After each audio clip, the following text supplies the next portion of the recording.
Copy these steps down.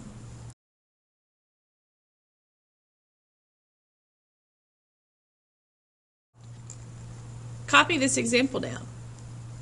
So what I'm going to do is look at the factors of the very first term, that's my A term, and factors of the last term. On this problem, I know that my last term is positive, so all my signs are going to be positive. So I can go ahead and get my parentheses ready to go. Now what we're going to try to do is get a product that adds up and equals 9. We're going to try to multiply these in green together, and then multiply the ones in yellow together. These are the insides times the outsides. If I multiply the insides on this first one, I get 1. If I multiply the yellows, I get 14. 14 plus 1 gives us 15. So that's not going to work. But on the green of the next one, 1 times 2, that's 2. And on the yellow, 1 times 7 is 7. 7 plus 2 gives us 9. So I'm circling the combination that worked for us. Do you see on these loops? Here's the positive 2x, and on the outside loop, here's the positive 7. 7 plus 2 totals 9x.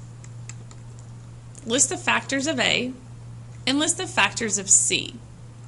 For this particular problem, my last term is positive. I'm going to use the same signs as the middle term. So that's why these have negatives on them this time. We can go ahead and get our parentheses ready to go. Now, I don't have any options for this first one, so I know that the first one is going to be that 1x and 2x. Now I need to figure out which combination works. These are color-coded to match what's up on the screen. So if I multiply the insides together of the first one, I would get negative 2. And if I multiply on the yellow on the outside, I get negative 3. So that combination will work for us. Negative 2 and negative 3 combine to give us a negative 5. List your factors of the A term and list your factors of the C term. How did I know what my signs were going to be? Well, that's the sign rule. Last term's positive, so our signs will be the same as the middle. We're trying to get to an 11x. We're going to multiply insides together or try to multiply outsides together. Our combination needs to get us to 11. Now, I don't have any options on this first one, so I'm going to go ahead and put those in the parentheses. So which combination works? When you multiply 1 times 5 and 1 times 2? No, that only gets you to 7. This other combination works. My inside gets 10, my outside is 1. 10 plus 1 gets me to this 11. List your factors of the first and your factors of the last. I need the signs to be negative because my last term is positive, my middle sign is negative. We're trying to get a sum of negative 10. We're going to try to multiply insides together and outsides together. On the first grouping, there's nothing else I can choose other than a 1x and a 3x. So I'm going to go ahead and put those in the parentheses. We do have options down here. On the very first option, I get a negative 3, and on the outside, I would get negative 3.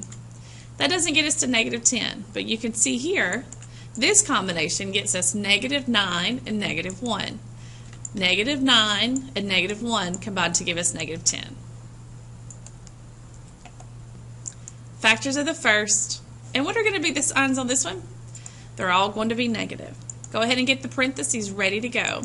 We're going to multiply and try to get to a sum of negative 7. We don't have any options on the first term, so those can go ahead and go into your parentheses. So I'm trying to get to a negative 7. Which combination works? I need negative 2 and negative 5. That first combination works. Negative 2 and negative 5 combine to give me negative 7. Factors of the first and factors of the last. This time I have more than one option at the beginning of the problem. So I have to test out all of them to see which one works. So I'm going to look at these first ones. Negative 6 and negative 3. That doesn't work. I'll try the 1 and 6 with this version. Well, that doesn't work because I get negative 18 and negative 1. So 1 and 6 does not work. So I'm going to have to try to use the 2 and the 3. So if I try it on the first one, I get negative 3 and negative 6. Doesn't work. Let's try this next one. Negative 9 and negative 2. That works.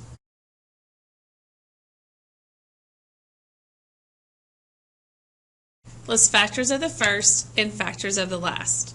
Again, we have lots of options. When we have these doubles here, the 2's that are the same, we actually would not need to consider reversing on this one.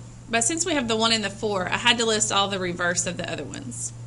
So take a look. We're trying to get to a positive 16x. If you look down your choices, start with the 1 and the 4. The very first one gives me 4x and 15. That's not going to work. The next one is way too big. It gets us. Try the next one. We could use 12 and 5. Almost. And the next one gets us to 20, which is too far. 20 and 3. So the 1 and the 4 is not going to work. So it looks like the 2 and the 2 will work. When these are the same, I don't need to consider all of the reverse options. So 2 times 15 is way too much, so it has to be the 3 and the 5. And it could work either way. I could list the plus 5 first or the plus 3 first. Sometimes you can factor out a GCF. What do all 3 terms have in common?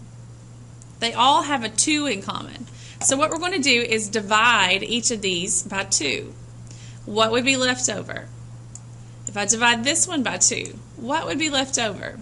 And if I divide 18 by 2, what's left over? So your GCF goes to the left, and then the leftovers go inside another group of parentheses. So I'm going to list factors of 7 and factors of 9. We're trying this time to combine and get to a negative 16.